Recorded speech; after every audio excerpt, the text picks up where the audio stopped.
வணக்கம் வீவர்ஸ். நம்ம இன்றைக்கி வந்து கற்பூரவள்ளியினுடைய பயன்கள் தான் பார்க்க போகிறோம். நம்ம வீட்டில் எல்லார் வீட்லேயுமே இந்த கற்பூரவள்ளி நம்ம வந்து ஜாடியில் வச்சு வளர்ப்போம். குழந்தைங்களுக்கெல்லாம் சளிக்காக நம்ம வந்து இதை கஷாயம் போட்டு கூட நம்ம கொடுத்துட்ருப்போம். ஆனால் இதில் இன்னும் நிறைய வந்து மெடிக்கல் பெனிஃபிட் இருக்குது. இந்த இலையை நம்ம டெய்லி நம்ம காய வச்சு அதை பொடி பண்ணி வெதுவெதுப்பான தண்ணியில் கொஞ்சம் போட்டு குடிச்சிட்டு வந்தோம்னா உடம்புல இருக்கக்கூடிய நச்சுத்தன்மை நீங்கும். பெண்களுக்கு ஏற்படக்கூடிய மாதவிடாய் காலங்களில் வயிற்று வலி ரொம்ப பிரச்சனையாக இருக்கும். நிறைய பேர் இடுப்பு வயிறு எல்லாம் ரொம்ப பெயினாக இருக்கும். அவங்களுக்கு எந்த வேலையுமே பண்ண முடியாது. அது மாதிரி இருக்கிறவங்க இதை தொடர்ந்து இந்த இலையை ஒன்று சாப்பிட்டுட்டு வந்தாங்கனாக்கா இந்த மாதவிடாய் காலங்களில் ஏற்படக்கூடிய வயிற்று வலி பிரச்சனை வந்து நீங்கும். சில பேருக்கு வாய் துர்நாற்றம் அடிக்கும். எப்போ பாரு வாய் ஒரு மாதிரி ஸ்மெல் வந்துகிட்டே இருக்கும்.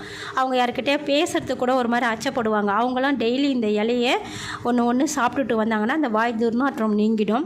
மேலும் இந்த இலையை நம்ம எடுத்துக்கும்போது சளி, இருமல் இதெல்லாம் நிவாரணம் ஆகிடும். எப்பயுமே நம்ம உணவில் வந்து அறுசுவையும் நம்ம சேர்த்துக்கிட்டோம்னா நம்ம உடலில் வந்து நோய் வந்து அதிகமாக வராது. இந்த அறுசுவையும் குறையும் போது தான் நிறைய ப்ராப்ளம் வரும். இந்த கற்பூரவள்ளி இலையில் பார்த்திங்கன்னா காரம் கலந்த ஒரு துவர்ப்பு சுவையும் இருக்கும். வயிறு சம்மந்தமான பிரச்சனைகள் நீங்கி வந்து நல்ல செரிமானமாகும். மேலும் உணவுக்கு பிறகு டெய்லி ஒரு இலை எடுத்துகிட்டு வந்தால் நல்ல ஜீரணத்தன்மை ஏற்படும். நம்ம வெத்தலை பாக்கு போடுறவங்கள பார்த்துருப்போம்.